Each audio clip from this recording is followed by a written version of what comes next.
Queridos hermanos y amigos, que Dios les bendiga.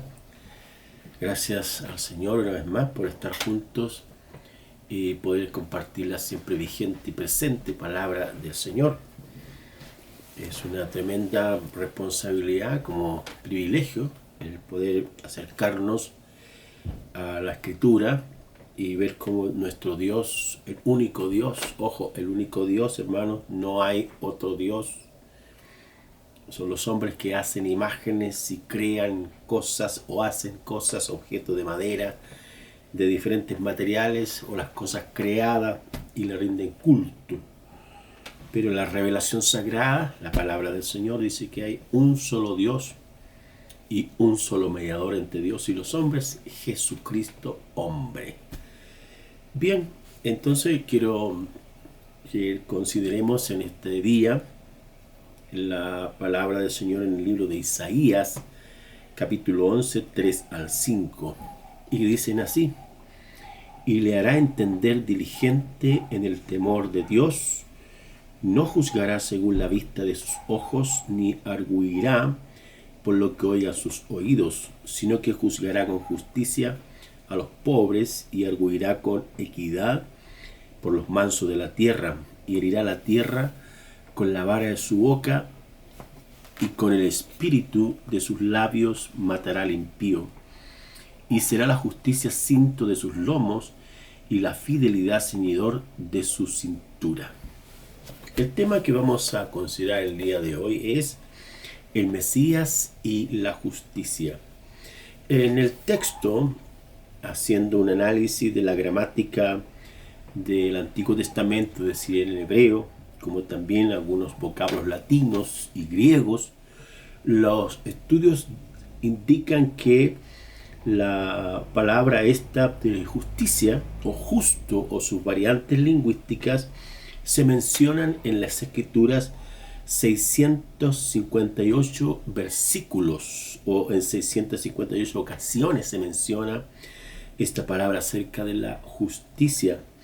En el texto del latín, la expresión o la palabra ius se refiere al derecho o lo justo. Ahora, en el texto hebreo, la palabra sedaká se traduce como caridad o como también rectitud. Y en el texto griego es la palabra dikaios, que tiene que ver con la justicia de Dios.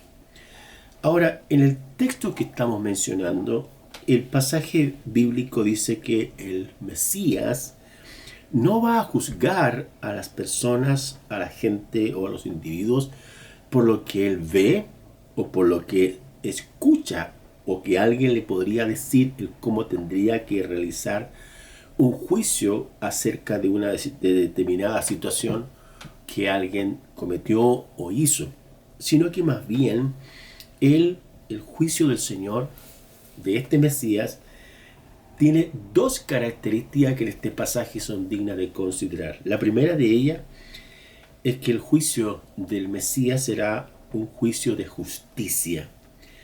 Los primeros que se mencionan acá en el texto que el Mesías va a defender o va a juzgarles con justicia es a los pobres. El versículo 4 del capítulo 11 de Isaías dice: sino que juzgará con justicia a los pobres.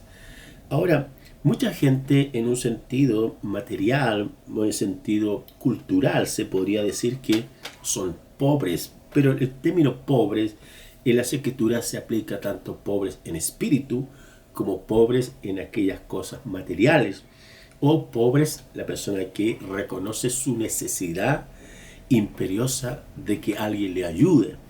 Vendría a ser la ayuda que solo el Señor le puede dar al pobre. Al mismo tiempo, el Mesías, como en su justicia, será portador de buenas noticias para quienes nunca se les ha hecho justicia.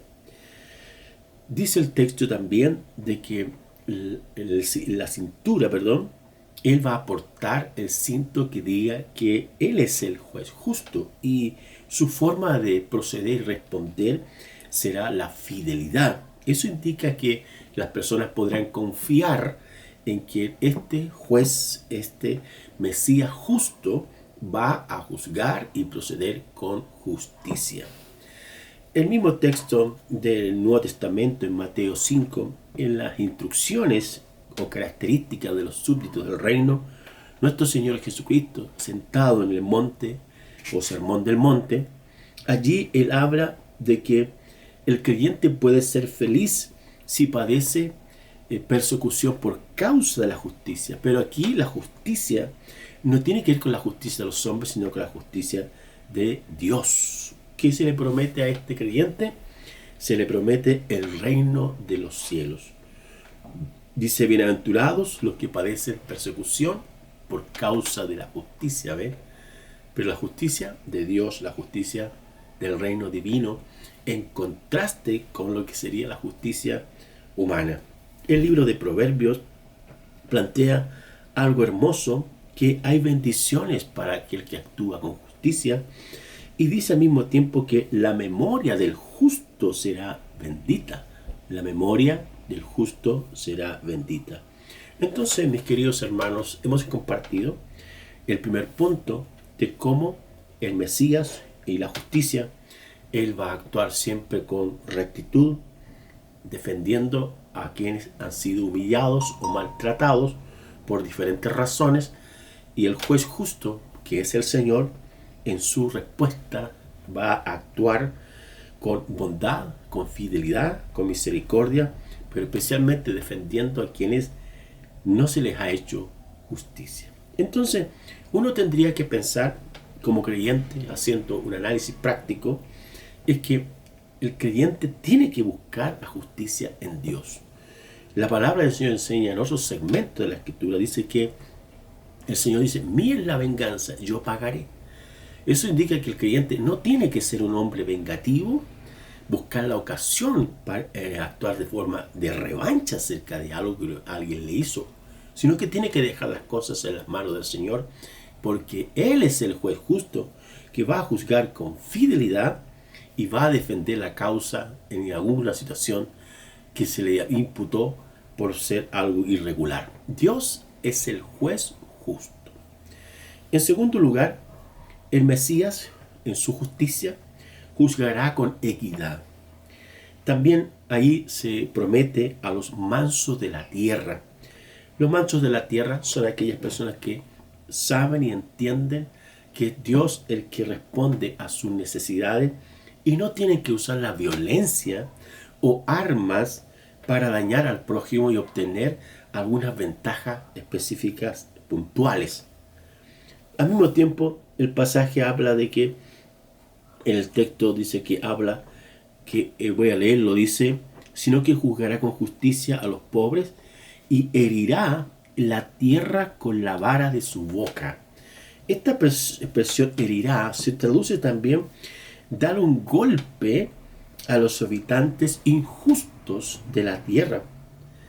Con la palabra dice matará al impío. El impío es aquel hombre que no hace justicia, que es injusto, que tuerce la ley pensando entre comillas que va a ser favorecido por ella, pero en la práctica delante de Dios nadie puede ser burlado, o Dios no puede ser burlado. Todo lo que el hombre siembra va a cosechar. Entonces, de nada sirve pensar que uno va a salirse con la suya o va a actuar ventajosamente sobre alguna situación, porque Dios, que todo lo mira y todo lo escucha, juzga y puede intervenir en aquellas situaciones que son injustas.